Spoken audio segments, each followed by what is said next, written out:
talk about this, but comedians are always in danger of stepping in it at some point. And right now, Kathy Griffin is knee-deep in it right now. She's sparked outrage over her gruesome photo shoot, holding a replica of the severed head of the current White House resident. And she quickly posted this apology. Take a look. I sincerely apologize. I am just now seeing the reaction of these images. I'm a comic. I crossed the line. I moved the line, then I crossed it. I went way too far.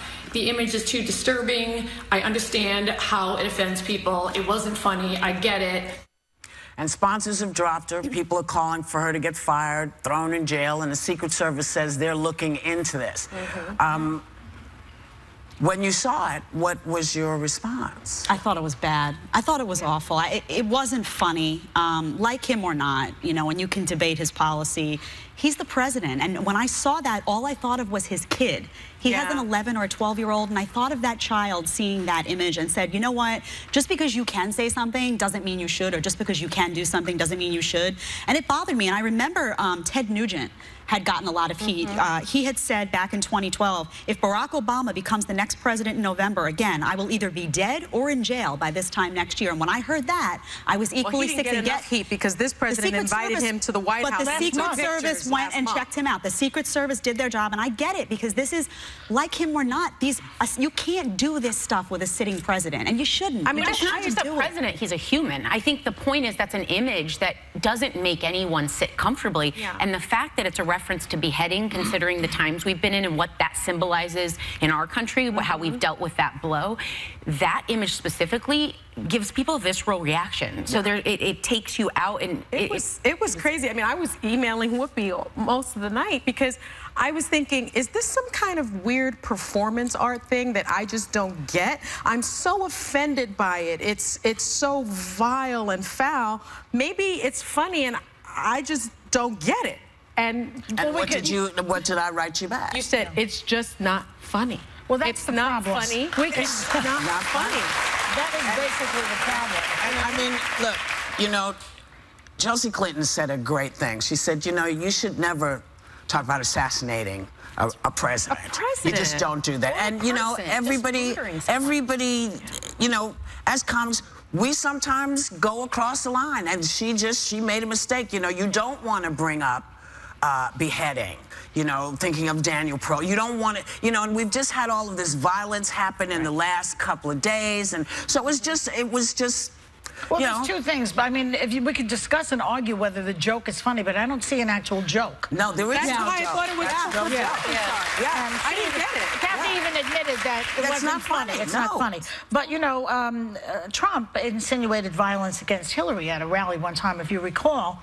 He said if she gets to pick her judges, nothing you can do, although the Second Amendment people, maybe there is, I don't know, ha, ha, ha, implying that, you know, someone will shoot Hillary.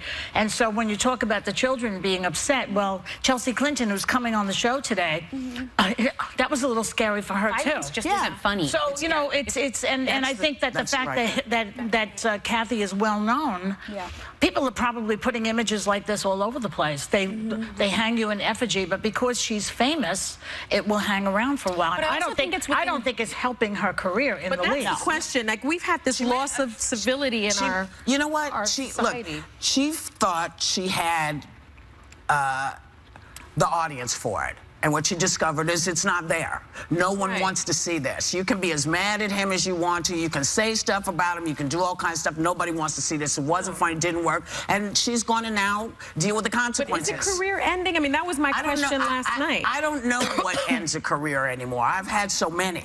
I also think, though, the reaction people have, though, and I've said this before here, when on a campus someone says something and they're like, he needs to be fired, everyone jumps straight to that. I also think, I remember a really smart therapist I went to who said, when your reaction is out of proportion to the circumstances of the moment, it says more about you than them. So the idea that people would spend their days down with Kathy Griffin, we have bigger things in our lives. People spoke up, she reacted, now let's move on. Well, but Billy Bush lost his... Yeah, but, you know, again, we've had this loss of civility, and I think that's why people are even more outraged, because it's like enough is enough.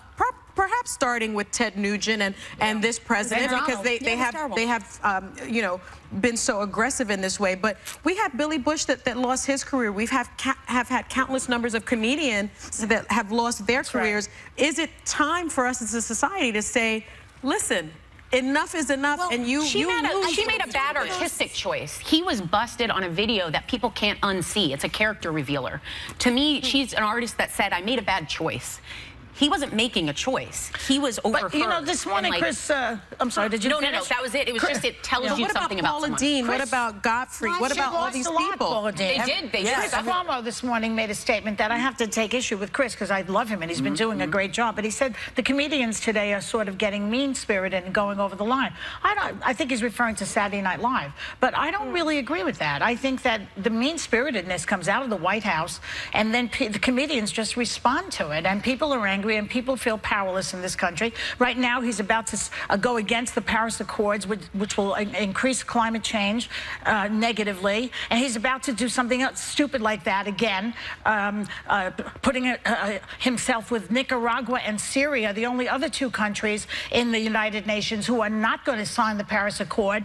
Even North Korea is on board for the Paris Accord, and this guy is not going to be on it. So we are furious, and the way that we comedians deal with their anger is to be funny or to go out there. Okay, that was my first. She talked about the beheading of a president. All right, I'm not defending that. I think Joy's right. I'm not defending that. I mean, what I'm hearing you say is that, you know, I think the mistake is to group all comedians together. I think you're right. I think a lot of comedians. I go to a lot of comedians and go to a lot of comedy for relief from what's going on, because it's scary and it's troubling and you're frustrated. It's not just relief, it's retaliation for what's going on. I think that's true for a lot of comedians. I don't think that this fits that bill, and I know you don't love this either. Right, neither does she. Yeah, but I do hear what you're saying about accountability, but no, what would you have for decide? Wait a minute. You know, like, here's the thing. Let them decide. We have all stepped in it, and if you have never stepped in it, I have. Okay. Plenty of times. And so, well, absolutely.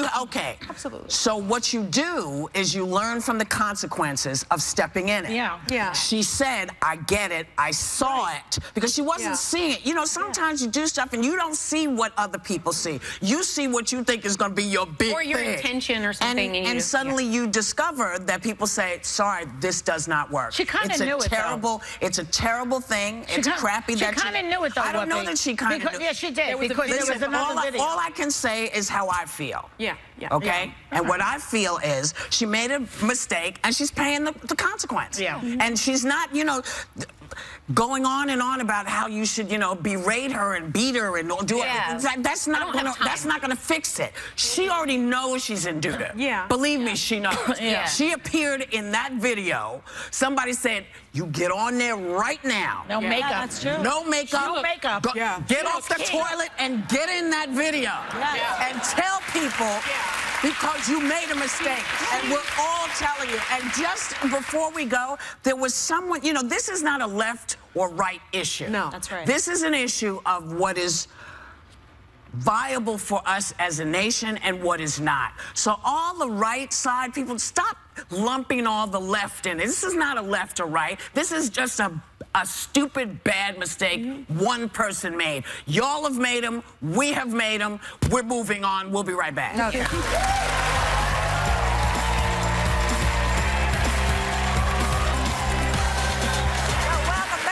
This morning, there is one word on the lips of everyone on television, apparently, and social media, but no one is quite sure what the word actually is. Take a look. Around midnight, the tweet from the president's account read, despite the constant negative press, Kofifi. She spelled Kofafi or whatever. I think it's Kofifi. Kofif, Kofef. None of us really know how to say this. Kofefe. Kofefe. C-O-V-F-E-F-E. Kofefe. Kofif, Kofefi. Kofif. C-O-V-F-E-F-E. Kofifi. Kofifi. Kofefe. Kofefi. Kofif. Kofef. Kofifi. Kofifi. Kofifi. Kofifi. Konfifi. You say kofif, I say kofef. Kovfifi. Kovfifi.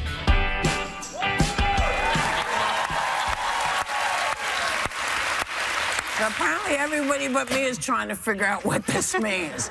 But apparently he posted it at midnight. Maybe he just fell asleep mid-tweet. But was able to send it, so he fell flat flat on the screen. You know, there are reports that he's wandering around the White House now, lonely and angry. I mean, Nixon started talking to portraits at one point. Yeah. You know, I think he's just losing it now. I think, though, the power of distraction. Look how many news networks might have gotten the last laugh. This guy's going to wind up doing something major and then be like, you know what, I got to cover this up. Let me just tweet something weird. That's what this is. And then we'll all be talking about that. He does do that. Because he was going to write smart about stuff like that. It seemed to me from the context, he was supposed to write negative press conference, and he wrote confefe or confifi, whatever. You said it with a Latina accent. It's confefe. Confefe. But I'm sorry, press coverage, I think is what he was going to say. And we've all... confetti. Press confetti. Regardless, it's like fodder for social media. It's the trending topic right now, and people are tweeting things like, I'm calling in sick Wednesday. I've got confefe again. I'd like to imagine that, you'll like this, Troy. I'd like to imagine that confefe is the exact moment someone tackled Trump and wrestled the phone out of his hand. And Jimmy Kimmel was my favorite. What makes me saddest is that I know I'll never write anything funnier than confefe. But you know, we always say that Donald Trump doesn't have a sense of humor. Yeah. But he seemed to have a sense of humor about this, because he then tweeted out, you know, he did it. Here you go. He's laughing at his own joke. Who can figure out the true meaning of confefe? Enjoy. Oh.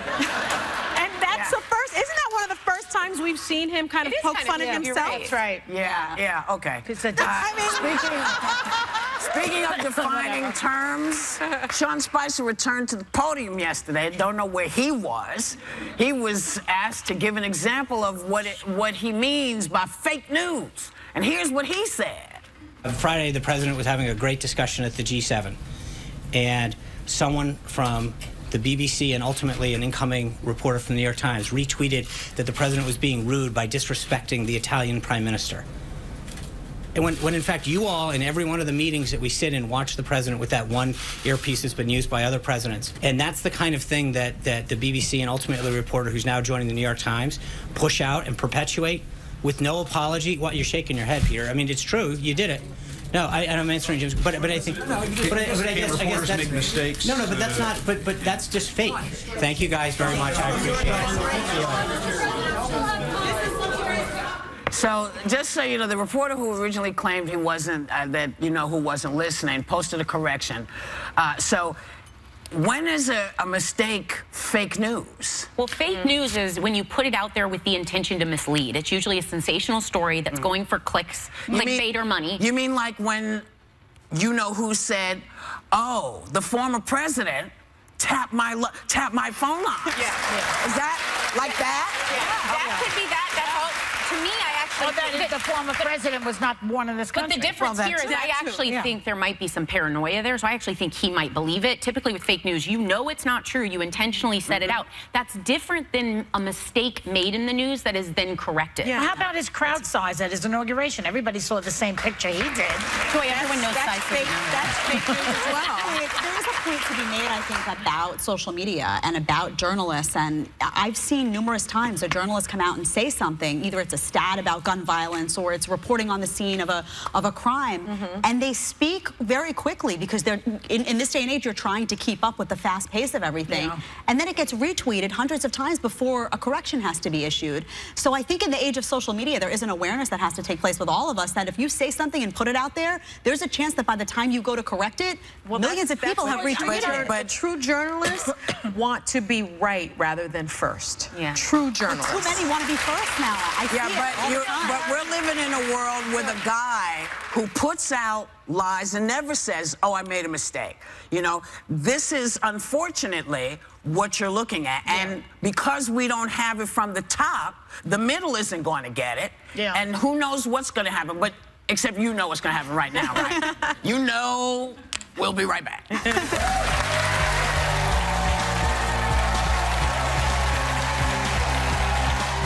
Former first daughter Chelsea Clinton next.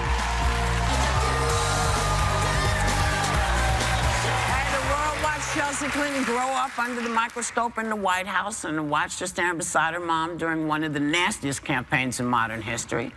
So even though her new book isn't a memoir, the title suits her. Please welcome the author of She Persisted, Chelsea Clinton.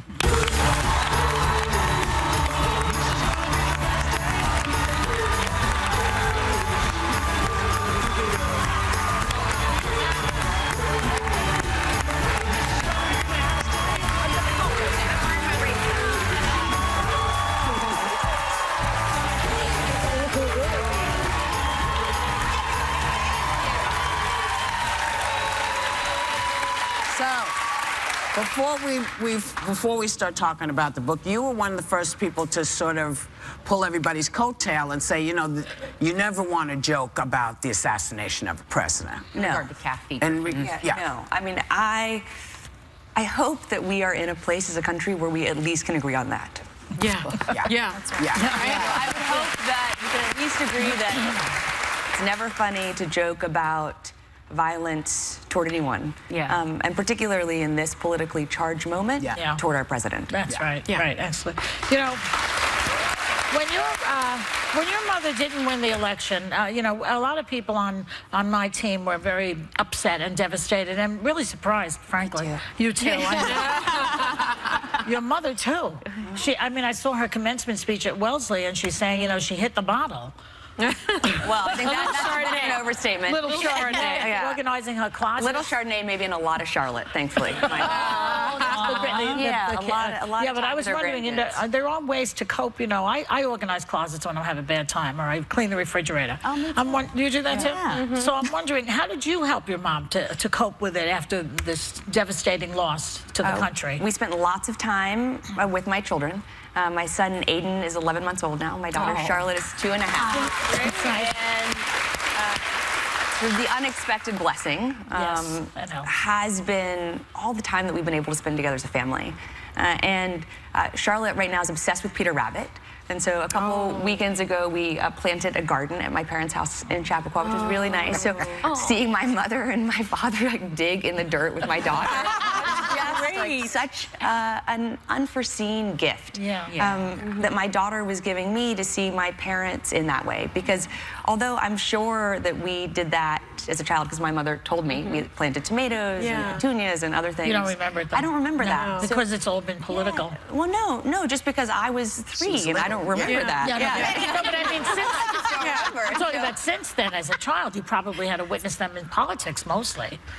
No, I mean, my memories as a kid are, you know, my parents coming to my dance recitals or my choir recitals or helping me with my science homework. Which is wonderful. And aren't grandparents something? Like, they treat the grandkids in ways you would never experience yourself. Sometimes. Yeah, it's the best. Sometimes. Unbelievable. I think my husband is one of 11. And so, yes, I know. Sorry, one of 11. And so my mother-in-law has a brood of grandkids. Wow. So when she's still standing. She is, amazingly. And so when we told her, you know, we were expecting our first child, she was so excited that our first child was going to join the family, right? My parents acted as if like the whole universe had shifted. Yes. And I think it's good for our kids that kind of they have this team on my husband's side, and that now they really are the center of the universe for my parents. And I think that's a real blessing. We want to switch gears a little bit, just get into a little bit of politics.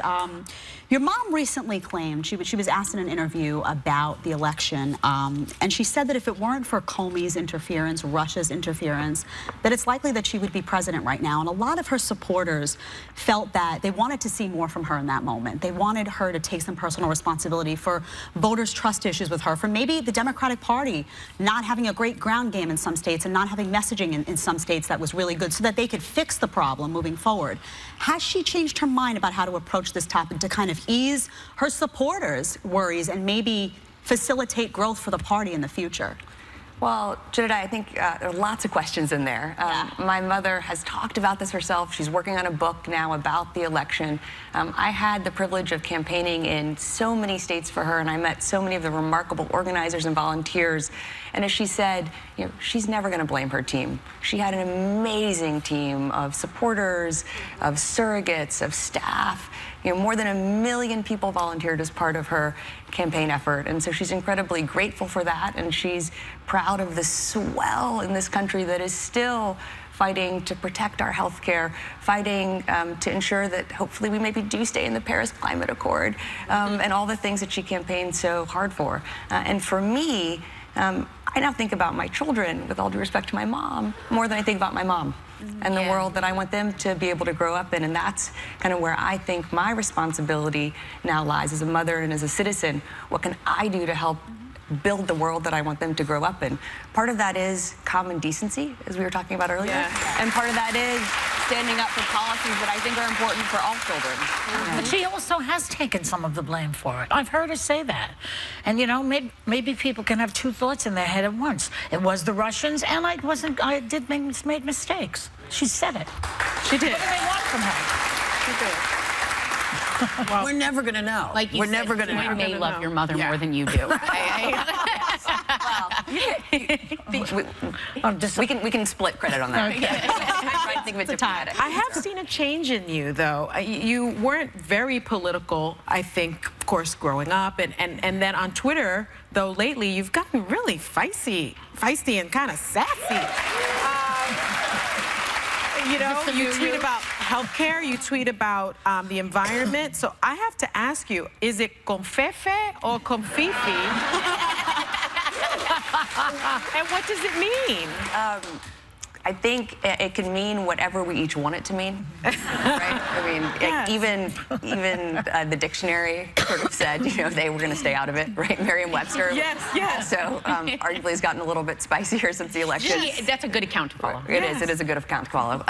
So, you know, I think that we have so many more important issues confronting us today. I mean, even this morning, in addition to the rumored withdrawal from the Paris Climate Accords, another rumor that the Trump administration is going to take away every woman's right to free contraception as part of their employer-mandated insurance. So, you know, there's a lot that I think we need to focus on. But comic relief is important, too. And so, con fifi, con fefe, you know. But why have you gotten tomato? Why are you spicier now? Is there your mother isn't running anymore? Is there maybe perhaps she's pissed? Yeah, well, I think maybe. Just curious.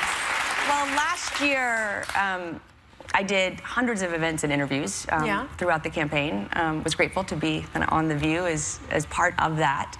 And what I'm saying now on social media, I was saying, you know, in interviews and on the stage. I mean, I was not shy in calling out, well, everyone, you know, calling out my concerns about, I know you were talking about fake news earlier, sort of, you know, fake news and fake science around vaccinations, for example, or my concern that we've lost sort of a scientific consensus around climate change and so much else. But have we all lost that? Well, hopefully not. Hopefully not. Or calling out hate speech when I see it, and also standing up for common decency. Because to your point about holding two thoughts in our heads and our hearts, I think we have to both be able to say, this is unacceptable from a common decency perspective. This is unacceptable from an American values perspective.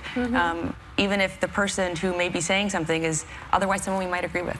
So, well, you've said you're not interested in running for political office, but your political tweets do give people hope. Is there anything that would change your mind?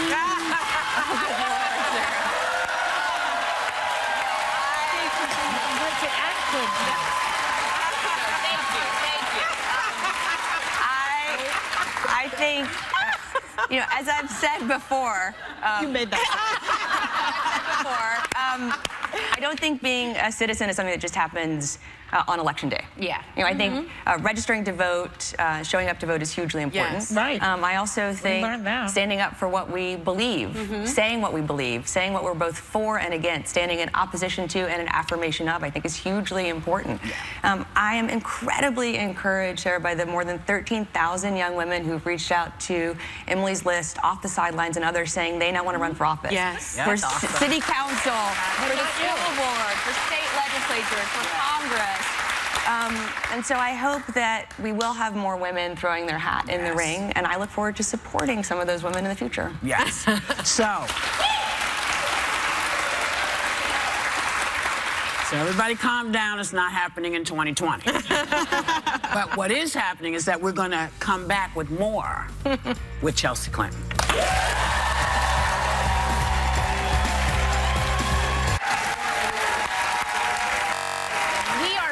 With Chelsea Clinton. And Chelsea, I know being a mom inspired you to write this book.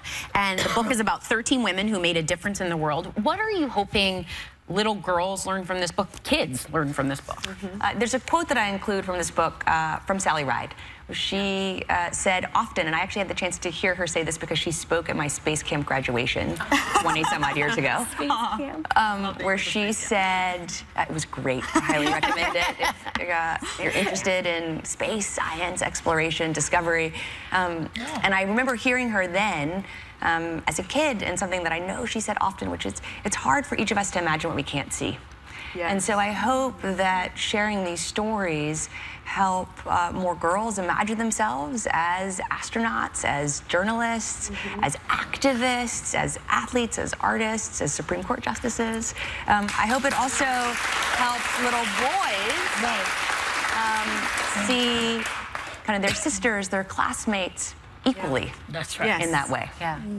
Wow, the book is beautiful, actually, to look at. It's amazing. And it's gorgeous. And your mom makes a cameo in the book as well. And I'm just curious how you went about deciding who to include, because everyone that you chose is really powerful and has a really great message. I thought about the women who had inspired me over time. So the young women I remember learning about in school, Ruby Bridges and Claudette Colvin, who were titans of the civil rights movement, even before kind of they turned 18. I mean, Ruby Bridges was 6 when she integrated her public elementary school in New Orleans, something I've thought about a lot recently, given recent events in New Orleans. Sally Ride, I already kind of shared how I came to know her story. I was a dancer as a child, and so I loved Maria Tallchief. I was never going to be as good as Maria Tallchief, but I remember watching old videos of her.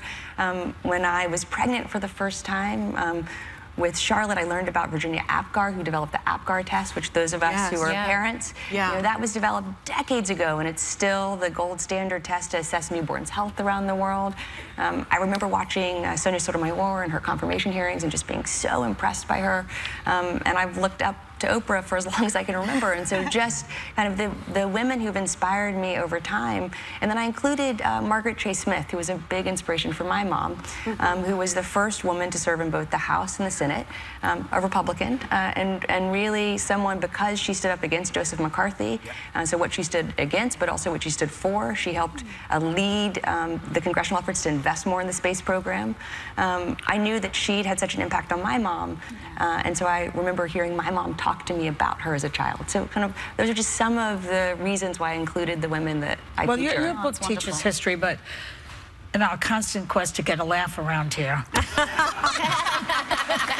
I don't think you have to try so hard. Are you aware of some of these other books that we have come up with for your mother's Good Night, Vlad? That's for her collection. I was not aware of that, but I have to say, you have Runaway Bunny still on the back, which is my daughter's current favorite, alongside Peter Rabbit. She's obsessed with rabbits, back to Why We Planted the Garden. All right. Is she aware of Donald and the Terrible, Horrible, No Good, Very Bad 4 Years? No. Also not aware of that. Not on our kids' bookshelf. Probably also not going to be read to my 2-and-a-half-year-old. And the ever popular. So Joy reads to her grandson. I'm going to read Where the Fired Things Are. Yeah. Also not aware of that. Comey, Lynn, and Comey. I have to say, Joy. Should add Spicer soon, I have a feeling. Well, I think we're going to stick with the original, Where the Wild Things Are, yes. and the original Margaret Wise Brown books of Goodnight Moon and Runaway Bunny. Should stick with this more than that. Our thanks to Chelsea Clinton. Her new book is called She Persisted, and members of our audience are going home with a copy. We'll be right back.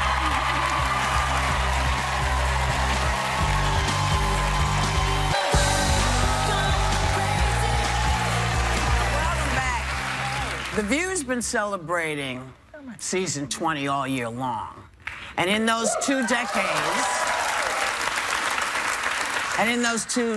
the Hot Topics table has featured fierce, amazing, crazy women who have all helped the show to make history. And joining our celebration right now is the publisher of Broadcasting and Cable magazine, Louis Hillerson, and Hall of Fame Chairman Bill McGorry. Gentlemen, why are you here? It's a very existential question. First of all, let me just say congratulations on 20 years to all of you. It's a great job.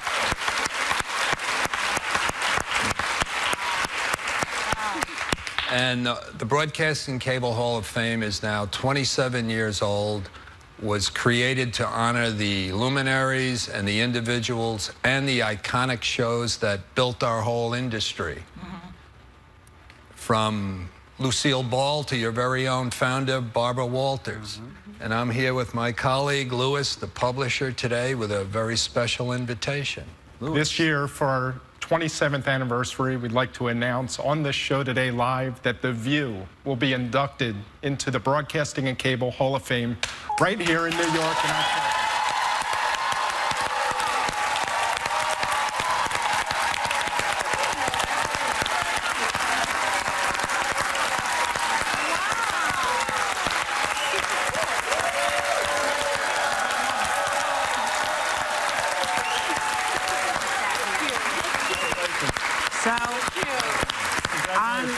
On behalf of all the hosts and, of course, Barbara Walters, it would be our pleasure to be inducted by y'all. So our thanks to Bill McGorry and Louis Hillerson.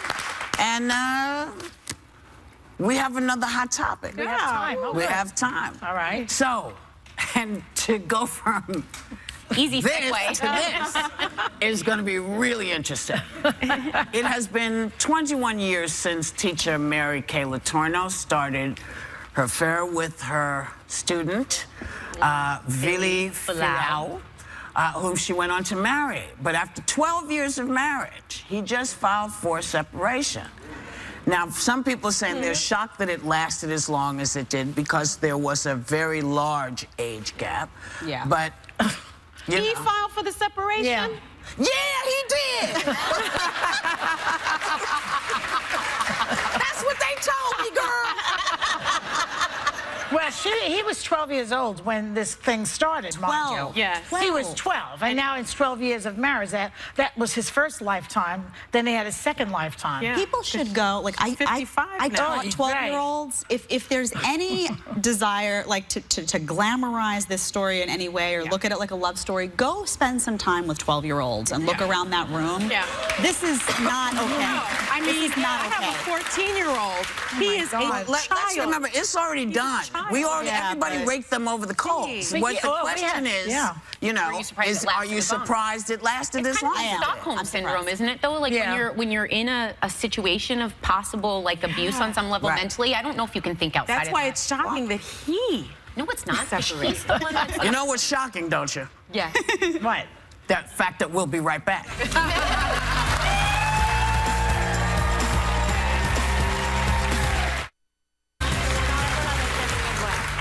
I just don't know if I can handle you guys anymore. I just don't know. There's so much going on at this table as we have come to the end of our show. And we're thrilled that you watched. No. We'll be back tomorrow. We'll be back tomorrow. But we're thrilled that y'all came live. We're thrilled that you're watching. And we want you to go home and have a great day. And take a little time to enjoy whatever view you happen upon.